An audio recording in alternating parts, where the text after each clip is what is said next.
Hi friends, welcome to family education 1.2 YouTube channel. सभी साथियों का आज की अपनी इस कक्षा 10 की सामाजिक विज्ञान की क्लास में स्वागत है। तो दोस्तों, हम पढ़ रहे हैं संघर्षकालीन भारत के बारे में।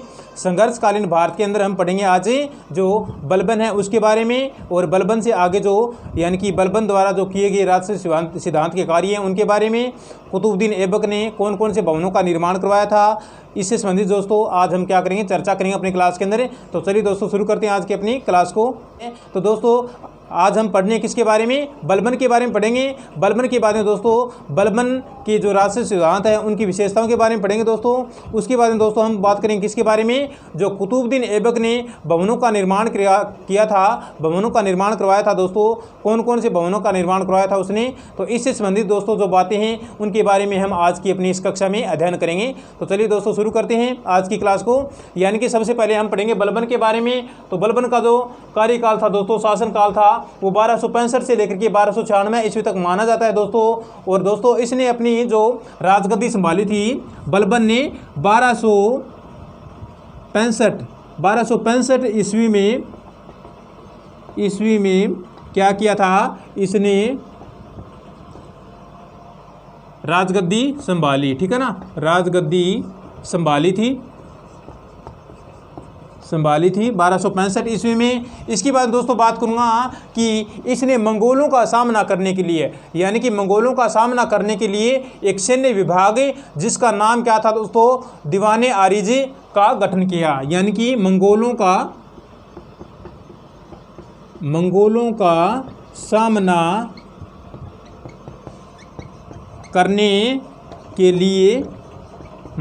सामना करने के लिए बलबन ने एक सैन्य विभाग जिसका नाम क्या था दोस्तों, दीवाने आरिज़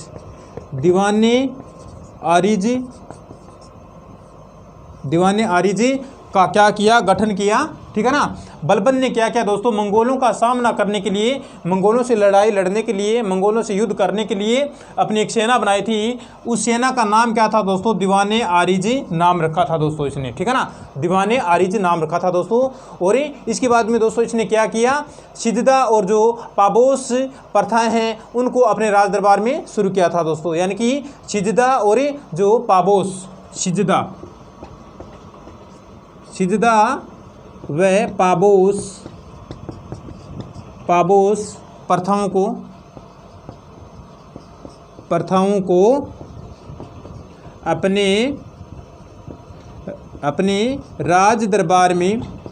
अपने राज दरबार में शुरू किया।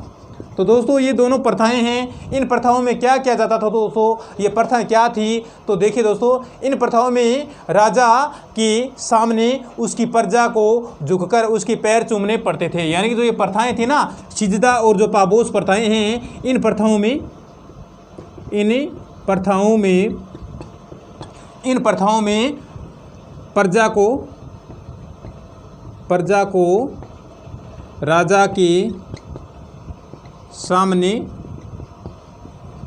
प्रजा को राजा के सामने झुककर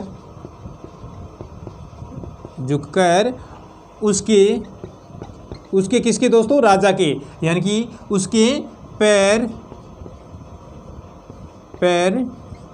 चूमने पड़ते थे।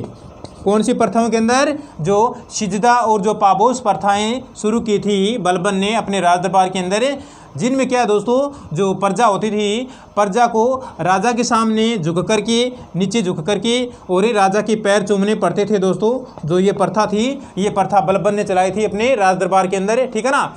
फिर दोस्तों बात करूंगा मैं कि इसने शत्रुओं के लिए लोहे और रक्त की नीति भी अपनाई थी, ठीक है ना। शत्रुओं का विनाश करने के लिए इसने लोहे और जो रक्त है इसकी नीति अपनाई थी, शत्रुओं का विनाश करने के लिए, शत्रुओं का विनाश करने के लिए लोहे व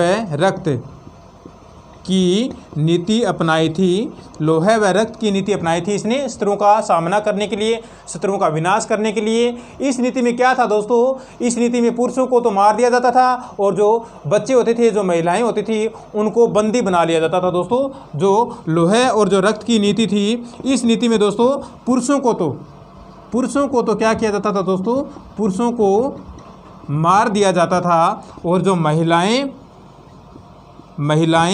व बच्चे होते थे, उनको क्या है, बंदी बना लिया जाता था। ठीक है ना, बंदी बना लिया जाता था दोस्तों, जेल में कैद कर दिया जाता था उनको। ठीक है ना, बंदी बनाया जाता था। ठीक है ना, कौन सी नीति में, लोहे व रक्त की नीति है। ठीक है ना, लोहे व रक्त की नीति है। इस नीति में क्या है दोस्तों, पुरुषों को तो मार देते थे और जो बच्चे होते थे और जो महिलाएं होती थी, उनको क्या है, बंदी बना लिया जाता था दोस्तों, गुलाम बना लिया जाता था उनको। ठीक है ना। अब दोस्तों बात करूंगा मैं कि बलबन ने 1286 में, यानी कि बलबन ने क्या किया, 1286 में बलबन की क्या हो गई, मृत्यु हो गई। ठीक है ना, बलबन की 1286 में क्या हो गई थी दोस्तों, मृत्यु हो गई थी दोस्तों। और इसके बाद दो तुर्की अमीरों ने क्या किया, फिर जो तुर्की अमीरों के दल ने संघर्ष के साथ में जो खूनी रूप ले लिया था, उसने, किसने, तुर्की अमीरों ने क्या ले लिया था, खूनी रूप ले लिया था। और जो क्यूमर्स था, क्यूमर्स की भी क्या कर दी थी, उन्होंने हत्या कर दी थी। ठीक है ना। तो बलबन की मृत्यु कब हुई दोस्तों, 1286 में। 1286 में क्या था दोस्तों, बलबन की मृत्यु हो गई थी। 1286 में बलबन की मृत्यु हो गई थी, मृत्यु हो गई। ठीक है ना। तो जो तुर्की अमीर थे, तुर्की अमीरों ने क्या लिया, फिर जो खूनी रूप ले लिया था, और खूनी रूप लेकर के उन्होंने क्या किया, क्यूमर्स की भी क्या कर दी, क्यूमर्स की भी हत्या कर दी थी। किन्होंने, तुर्की अमीरों ने। ठीक है ना दोस्तों। तो ये आपका बलबन था। भी बलबन ने राजगद्दी संभाली 1265 ईस्वी में, और इसने राजगद्दी संभाल करके मंगोलों का सामना करने के लिए इसने क्या किया, एक सैन्य विभाग का गठन किया, जिसका नाम था दोस्तों दीवाने आरिज नाम रखा गया था दोस्तों। और इसने अपने दरबार के अंदर सिजदा व पाबोस नामक दो प्रथाओं का क्या किया, संचालन किया। तो इन प्रथाओं में क्या होता था दोस्तों, प्रजा को राजा के सामने झुक करके उसके पैर चूमने पड़ते थे। फिर दोस्तों इसने क्या किया, लोहे व रक्त की नीति अपनाई। किसके लिए, शत्रुओं का सामना करने के लिए, यानी कि दुश्मनों का सामना करने के लिए इसने लोहे और रक्त की नीति अपनाई थी। जिसमें क्या है दोस्तों, पुरुषों को तो मार देते थे, पुरुषों को तो मार दिया जाता था दोस्तों, और जो महिलाएं होती थी और जो बच्चे होते थे, उनको गुलाम बना लिया जाता था दोस्तों, उनको बंदी बना लिया जाता था। 1286 में क्या है दोस्तों, बलबन की मृत्यु हो गई। इसके बाद में दोस्तों तुर्की अमीर थे, उन्होंने क्या ले लिया था दोस्तों, खूनी रूप ले लिया था, और खूनी रूप लेकर के उन्होंने क्यूमर्स की हत्या कर दी थी। ठीक है ना, क्यूमर्स की भी क्या करती थी दोस्तों, उन्होंने हत्या कर दी थी। अब दोस्तों यानी कि 1290 में जलालुद्दीन फिरोज खिलजी, 1290 की मैं बात करूं तो 1290 में जलालुद्दीन फिरोज खिलजी ने क्या किया, अपने आप को गुलाम वंश का राजा घोषित कर लिया था दोस्तों।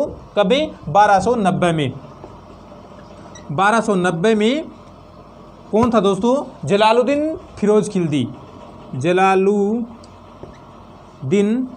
फिरोज खिलजी ने क्या किया, अपने आप को राजा घोषित कर लिया। ठीक है ना, 1290 में, क्योंकि ये बलबन था, इसकी तो मृत्यु हो गई थी दोस्तों, और जो संभालने वाला ये था क्यूमर्स, तो इसको भी क्या है तुर्की अमीरों ने ख़त्म कर दिया, मार दिया। इसके बाद में दोस्तों 1290 की बात करूं तो 1290 में जलालुद्दीन फिरोज खिलजी था, इसने क्या किया, अपने आप को जो गुलाम वंश था इसका राजा घोषित कर लिया। ठीक है ना। अब दोस्तों बात आती है कि बलबन के जो राजस्व सिद्धांत थे, वो राजस्व सिद्धांत कौन कौन थे दोस्तों, उनकी विशेषताएँ क्या क्या थी, राजस्व सिद्धांत की विशेषताएँ, यानी कि बलबन के राजस्व सिद्धांतों की विशेषताओं की बात करेंगे हम अपनी क्लास के अंदर।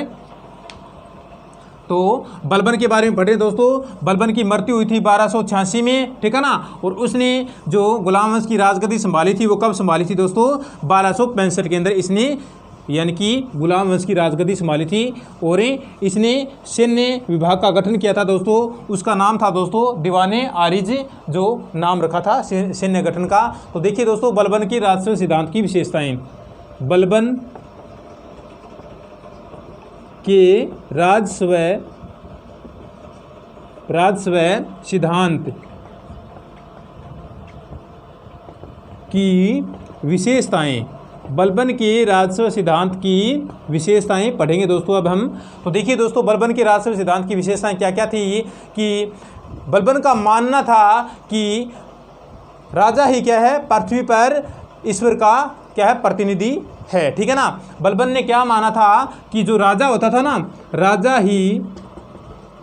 ही पृथ्वी पर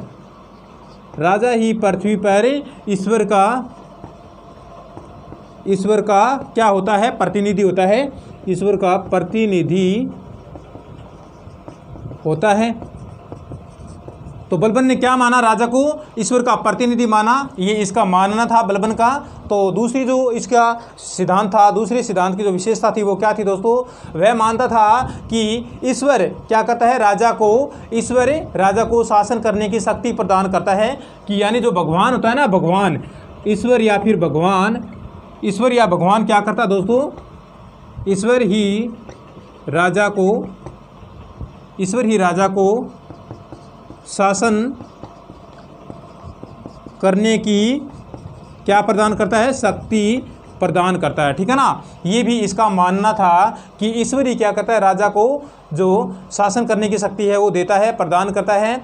बलबन क्या करता था दोस्तों, निरंकुश सत्ता का अत्यधिक समर्थक था। ठीक है ना। बलबन था ना, ये निरंकुश सत्ता का समर्थक था ये, यानी कि जिस विचारों पे अंकुश न लगाया जा सके उन विचारों का क्या था, ये समर्थक था। यानी कि निरंकुश सत्ता का क्या था, ये समर्थक था। अपने आप को ये क्या मानता था कि मैं ही हूँ, बस जैसा है वो मैं ही करूँगा, किसी और की जो प्रजा है, जो प्रजा का जो विचार होते थे उनको नहीं मानना, जो कानून बनाते थे वो राजा ही बनाते थे, उन्हीं कानून को लागू करना। इनमें से मतलब किसी प्रजा ने कोई अपना विचार प्रस्तुत कर दिया तो उनके विचारों को क्या करना, इग्नोर करना। ये होता है दोस्तों निरंकुशवादी सत्ता। तो इस सत्ता का क्या था ये दोस्तों, समर्थक था बलबन, जो कि क्या था, गलत बात थी इसकी दोस्तों, ये निरंकुश सत्तावादी था, ये गलत बात थी इसकी ये। फिर दोस्तों बात करूँगा कि इसकी मान्यता थी कि राजा उच्च पदों पर केवल उच्च वंश के जो लोग होते हैं ना, वही राजा के पद पे स्थापित हो सकता है। यानी कि जो उच्च पद होते हैं, जैसे राजा का पद है, राजा का पद केवल उच्च वंश के लोगों,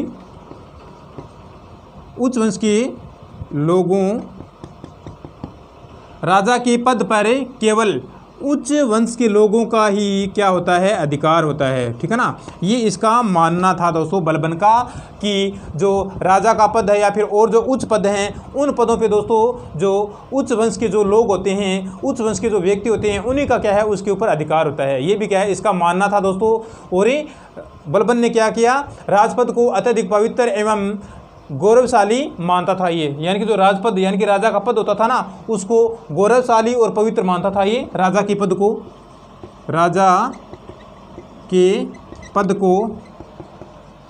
पवित्र व गौरवशाली मानता था। ठीक है ना। जो बलबन था ना, बलबन राजा के पद को पवित्र मानता था और इसके पद को क्या मानता था, वो गौरवशाली मानता था। ठीक है ना। फिर दोस्तों मैं बात करूँगा कि उसने राजा के पद की क्या की, प्रसिद्धि बढ़ाने के लिए, यानी कि राजा के पद की प्रसिद्धि बढ़ाने के लिए क्या किया, अपने राज दरबार को ईरानी तरीके से क्या किया, सजाया था। यानी कि राजा के पद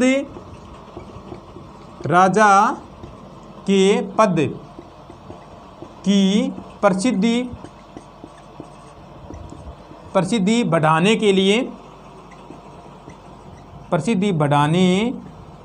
लिए इसने क्या किया, अपने राज दरबार को ईरानी तरीके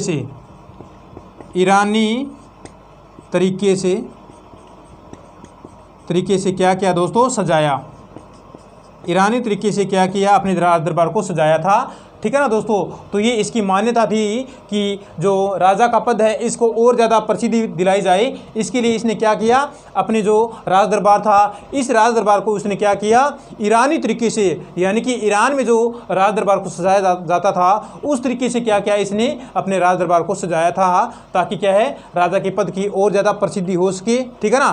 फिर दोस्तों बात करूँगा कि इसने रोक लगाती थी दोस्तों अपने दरबार में कि कोई भी क्या है शराब न पिए, शराब पीने पर प्रतिबंध लगा दिया था दोस्तों, प्रतिबंध लगा दिया था। शराब पीने पर इसने क्या लगा दिया था दोस्तों, प्रतिबंध लगा दिया था दोस्तों। ठीक है ना, कि कोई भी क्या है दरबार के अंदर शराब न पिए दरबार में। तो दोस्तों ये इसकी मान्यता थी कि दरबार में क्या है कोई भी शराब पीकर न आए। ठीक है ना। इसके बाद दोस्तों मैं बात करूँगा कि इसने जो अपने दरबारी होते थे, दरबारियों के लिए क्या किया इसने, दरबारियों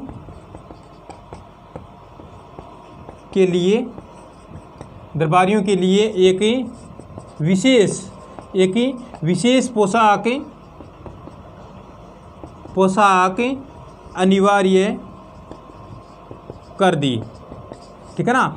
दरबारियों के लिए क्या किया इसने, एक विशेष पोशाक थी वो अनिवार्य कर दी थी दोस्तों। ठीक है ना। और इसने और भी क्या किया कि दरबार के अंदर, दरबार में कोई भी व्यक्ति, जिसमें दरबारी भी हो चाहे दरबार में कोई भी व्यक्ति हंसी मजाक नहीं करेगा। कोई भी दरबारी या फिर कोई भी व्यक्ति दरबार के अंदर क्या है हंसी मजाक नहीं करेगा। तो दोस्तों ये क्या थे, बलबन के राजस्व सिद्धांत की विशेषताएं थी। जैसे कि जो पहली विशेषता थी वो कौन सी थी दोस्तों, देखिए, राजा की पृथ्वी पर ईश्वर का, मतलब राजा ही क्या होता है, पृथ्वी पर ईश्वर का प्रतिनिधि होता है। ये इसकी मान्यता थी, इसके राजस्व सिद्धांत की विशेषता थी ये। ठीक है ना। इसके बाद दोस्तों मैं बात करूं कि ईश्वर ही क्या होता है, राजा को शासन करने की शक्ति देता है। ईश्वर ही क्या करता है, राजा को शासन करने की शक्ति प्रदान करता है। ये भी क्या थी दोस्तों, इसकी मान्यता थी। ठीक है ना। फिर दोस्तों बात करूँगा मैं कि ये क्या था दोस्तों, निरंकुश सत्ता का क्या था, समर्थक था। ठीक है ना। जो बलबन था, बलबन निरंकुशवादी जो सत्ता थी इसका क्या था, ये समर्थक था। इसको समर्थन प्रदान करता था ये कि सत्ता होती है तो वो कैसी होनी चाहिए, निरंकुशवादी सत्ता होनी चाहिए, जिसमें क्या है जो काम किया जाए वो राजा के तहत ही वो काम हो सके। जो भी कानून कायदे जो बनाए जाएँ वो राजा के द्वारा ही बनाए जाएँ, ऐसा क्या था, इसकी मान्यता थी बलबन की। अब दोस्तों बात करूँगा मैं कि राजा का पद, कि जो राजा का पद होता था ना, या फिर और जो उच्च वंश के, मतलब उच्च पद होते थे, उन पदों पे सिर्फ जो उच्च वंश के लोग होते थे ना, उच्च वंश के जो व्यक्ति होते थे उन्हीं का ही क्या है, उन पदों पे क्या होता था, अधिकार होता था। ठीक है ना। चाहे राजा का पद हो या फिर चाहे कोई और इससे बड़ा पद हो या फिर और कोई भी किसी मंत्री का पद हो, उन पदों पे सिर्फ और सिर्फ उच्च वंश के लोगों का क्या होता था, अधिकार होता था। इस बात को क्या था ये मानता था। ठीक है ना। फिर बात आती है दोस्तों कि राजा के पद को पवित्र व गौरवशाली मानता था। ये जो राजा का पद होता था, इस पद को जो बलबन था वो क्या मानता था, पवित्र मानता था और ये गौरवशाली मानता था। ठीक है ना। फिर 6 नंबर जो इसकी विशेषता है सिद्धांत की, राजस्व सिद्धांत की, वो कौन सी है कि राजा के पद की प्रसिद्धि बढ़ाने के लिए इसने क्या किया, अपने राज दरबार को ईरानी तरीके से सजाया था। ठीक है ना। यानी कि राजा के पद की जो प्रसिद्धि है उस प्रसिद्धि को बढ़ाने के लिए इसने क्या किया था दोस्तों, अपना जो दरबार था, अपना जो राज दरबार था, उस राज दरबार को ईरानी तरीके से क्या है, सजाया था। ठीक है ना। फिर दोस्तों मैं बात करूँगा कि जो बलबन था इसने क्या किया, अपने राज दरबार के अंदर शराब पीने पर भी प्रतिबंध लगा दिया था। यानी कि दरबार में कोई भी शराब नहीं पिएगा, इस बात पे भी क्या कर दिया था, इसने प्रतिबंध लगा दिया था। अगली जो मतलब विशेषता थी इसके राजस्व सिद्धांत की वो कौन सी थी दोस्तों, यानी कि दरबारियों के लिए इसने एक विशेष पोशाक क्या कर दी थी दोस्तों, अनिवार्य कर दी थी कि दरबार में जो भी दरबारी होगा उसको विशेष पोशाक पहननी है। जो पोशाक अनिवार्य की है, इसी पोशाक को क्या है, दरबार के अंदर पहनना है। ठीक है ना। इस बात को भी क्या कर दिया था, इसने अनिवार्य कर दिया था। जो अगली विशेषता थी इसके राजस्व सिद्धांत की वो थी कि दरबार में कोई भी व्यक्ति हंसी मजाक नहीं करेगा। यानी कि जो भी व्यक्ति हंसी मजाक करेगा उसको उचित दंड दिया जाएगा। इसलिए क्या है, दरबार में कोई भी व्यक्ति है वो हंसी मजाक न करें। ये क्या थी दोस्तों, बलबन के राष्ट्रवाद सिद्धांत की प्रमुख विशेषता थी। तो शायद आपको समझ में आ गई होगी कि बलबन था वो कैसा व्यक्ति था, कैसा राजा था। हम पढ़ रहे हैं दोस्तों बलबन के बारे में। तो बलबन का जो मैंने अभी बताया आपको राष्ट्रवाद सिद्धांत की विशेषता बता दी, और इसका जो यानी कि शासन काल था इसके बारे में मैंने आपको बता दिया है। अब दोस्तों हम पढ़ेंगे किसके बारे में, जो कुतुबुद्दीन ऐबक था उसने जो अपने जीवन काल में भवनों का निर्माण करवाया था, वो भवन कौन कौन से थे दोस्तों। उसने जो भवन बनवाए थे उन भवनों के नाम क्या क्या थे उनके बारे में देखिए दोस्तों। यानी कि बलबन द्वारा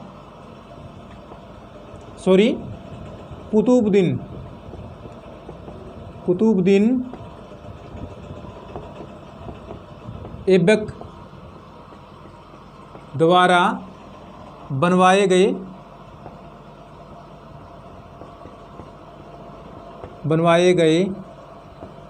भवन, कुतुबुद्दीन ऐबक द्वारा अपने शासन काल में या फिर अपने जीवन काल में बनाए गए जो भवन थे वो कौन कौन से थे दोस्तों देखिए। यानी कि कुतुबुद्दीन ने क्या क्या किया था कि अपने जो जीवन काल था उसके अंदर ये क्या था दोस्तों, कुतुबुद्दीन ऐबक था ये कला का धनी था, यानी कि कला का बहुत ही ये धनी था, मेधावी था कला के अंदर। कुतुबुद्दीन ऐबक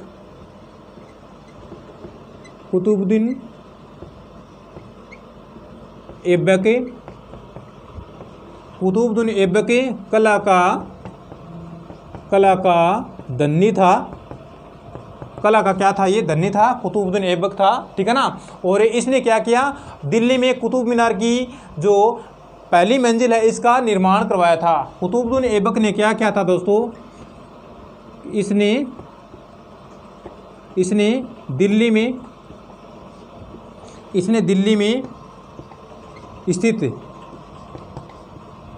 में स्थित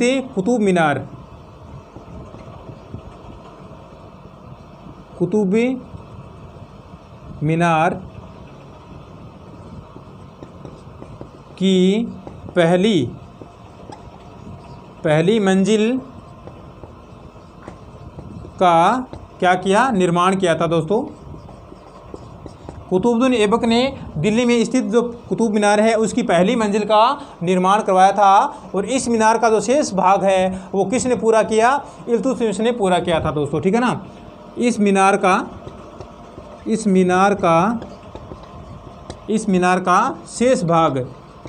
शेष भाग किसने पूरा किया था दोस्तों, इल्तुतमिश ने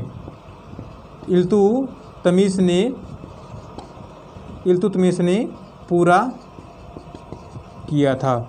इल्तुतमिश ने क्या किया था दोस्तों, जो कुतुब मीनार है इसकी जो शेष भाग है उसका निर्माण किया था। पहली मंजिल है वो तो कुतुबुद्दीन ऐबक ने बनवा दी थी दोस्तों, ठीक है ना, और जो शेष भाग था वो इल्तुतमिश ने पूरा कर दिया था दोस्तों, किया था, ठीक है ना। इसके बाद दोस्तों क्या बात आती है कि ऐबक ने यानी कि कुतुबुद्दीन ऐबक ने दिल्ली में कुवैत उल इस्लाम नामक मस्जिद का भी क्या करवाया था, निर्माण करवाया था। कुवैत उल इस्लाम यानी कि कुतुबुद्दीन ऐबक ने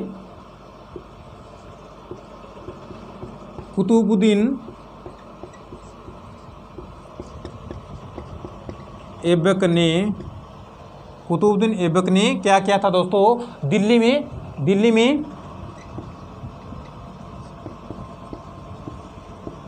कुवैत उल इस्लाम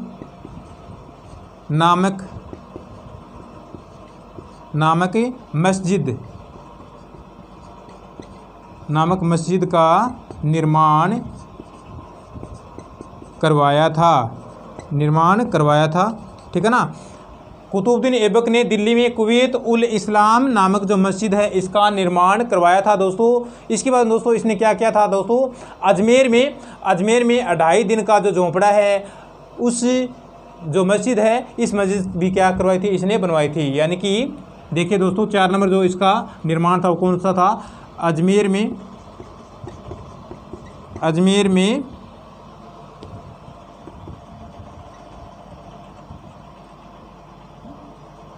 2.5 दिन का झोंपड़ा